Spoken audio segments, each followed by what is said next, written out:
dari kelompok 5 akan mempresentasikan penilaian pembelajaran dengan materi pembahasan 1. Pengertian 2. Prinsip-prinsip penilaian pembelajaran tematik 3. Tujuan pembelajaran tematik 4. Manfaat 5. Kekurangan dan kelebihan sistem penilaian pembelajaran tematik.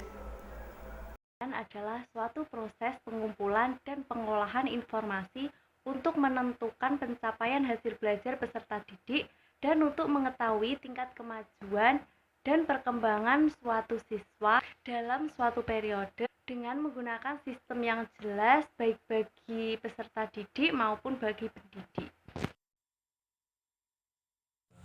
Menurut Mateus Dalam Hernawan dan Dasmini mengemukakan prinsip-prinsip penilaian pembelajaran tematik sebagai berikut.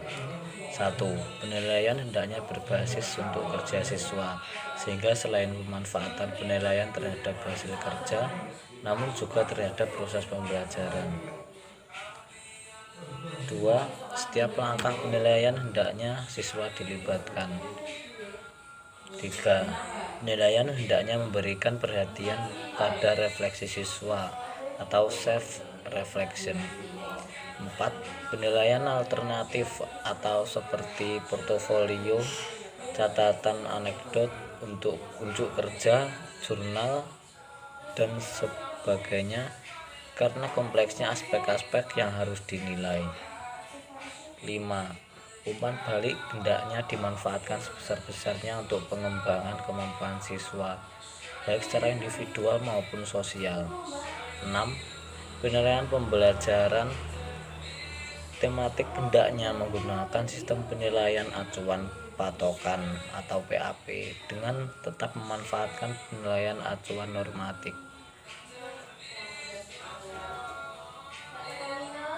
Dengan tetap memanfaatkan acuan normatif atau yang disebut PAN. 7. Penilaian pembelajaran tematik perlu memberikan perhatian yang cukup banyak pada penilaian efek penggiring atau nutrition efek seperti kemampuan kerjasama, tenggang rasa, saling ketergantungan atau dependability di samping keutuhan persepsi siswa. 8. Hendaknya dilakukan proses dan terus-menerus atau ongoing proses, bukan kegiatan penilaian yang dilakukan di awal atau di akhir pembelajaran saja. 9. Penilaian juga harus bersifat multidimensional, komprehensif, dan sistematis. Selanjutnya, tujuan pembelajaran tematik. Pembelajaran tematik memiliki tujuan utama untuk memberikan kemudahan bagi siswa dalam memahami dan mendalami konsep materi yang tergabung dalam tema serta menambah semangat belajar karena materi yang dipelajari merupakan materi yang nyata dan bermakna bagi siswa. Jadi berikut tujuan pembelajaran tematik meliputi: yang pertama, mudah memusatkan perhatian pada suatu tema atau topik tertentu. Kedua, mempelajari pengetahuan dan pengembangan berbagai kompetensi mata pelajaran dalam tema yang sama. Ketiga, memiliki pemahaman terhadap materi terlebih mendalam dan berkesan. Keempat, mengembangkan kompetensi berbahasa lebih baik dan mengaitkan berbagai pelajaran lain dengan pengalaman pribadi. Kelima, lebih menyenangkan belajar karena mereka dapat berkomunikasi dalam situasi nyata, seperti bercerita, bertanya, menulis, sekaligus mempelajari pelajaran yang lain.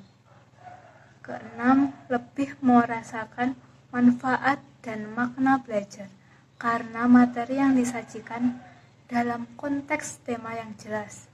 Ketujuh, guru dapat menghemat waktu karena mata pelajaran yang disajikan secara terpadu dapat dipersiapkan sekaligus dan diberikan dalam 2 atau 3 pertemuan, bahkan lebih, atau pengayaan.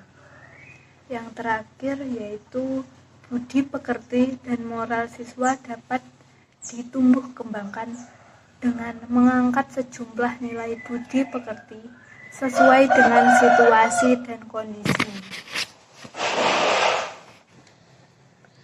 Berdasarkan uraian di atas, dapat disimpulkan bahwa pembelajaran tematik merupakan pembelajaran yang bertujuan untuk memudahkan siswa dalam memahami materi pelajaran dan mengembangkan berbagai kemampuan siswa dalam tema tertentu.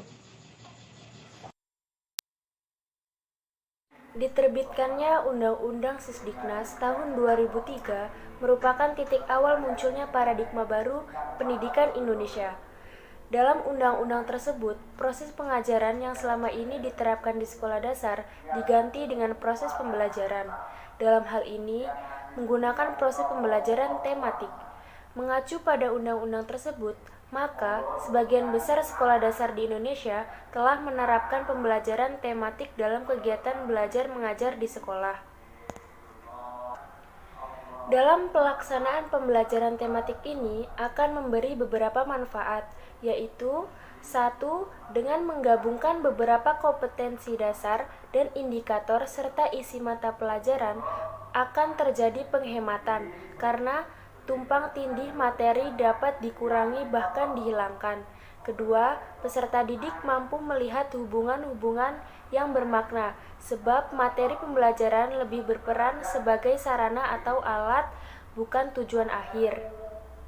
Ketiga, pembelajaran menjadi utuh sehingga peserta didik akan mendapat pengertian mengenai proses dan materi yang tidak terpecah-pecah.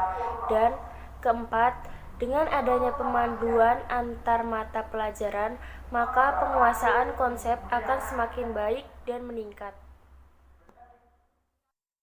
Baiklah, kali ini saya akan membahas mengenai kekurangan dan kelebihan dari sistem pembelajaran tematik. Kita akan membahas mengenai kelebihannya terlebih dahulu. Yang pertama, nilai berdasarkan kemampuan peserta didik. Berarti, seorang pendidik diharuskan untuk mengenal setiap peserta didiknya. Yang kedua, meningkatkan kreativitas seorang peserta didik dalam menyampaikan pendapat. Hal ini dikarenakan seorang peserta didik diharuskan untuk memiliki wawasan yang luas dan menyampaikan materi yang mereka ketahui. Yang ketiga, melatih peserta didik untuk mengembangkan materi.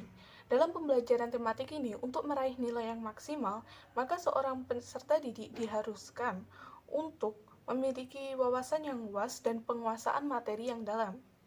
Selanjutnya adalah peserta didik aktif dalam tanya jawab, sehingga menimbulkan rasa ingin tahu terhadap materi yang sedang dipaparkan. Selanjutnya adalah kekurangan dari sistem penilaian tematik.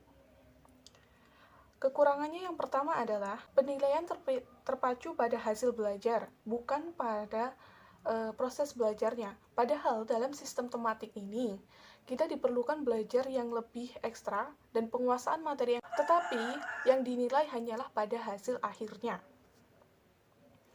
Dan yang kedua, tidak semua anak mampu aktif dalam pembelajaran tematik.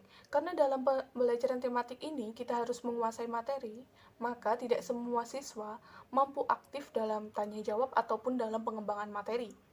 Karena minimnya informasi seorang pelajar terhadap materi tersebut. Yang ketiga, memerlukan ketelitian terhadap setiap tema pembahasan, karena materi yang dikembangkan harus sesuai dengan tema. Berarti pada saat kita menjabarkan atau saat kita memperluas materi ataupun pada saat tanya jawab tidak boleh lepas dari pada pembahasan yang pertama. Yang terakhir, seorang pendidik diharuskan mengetahui refleks peserta didik dalam memahami materi. Berarti seorang pendidik diharuskan untuk mengetahui perkembangan pemahaman seorang peserta didiknya.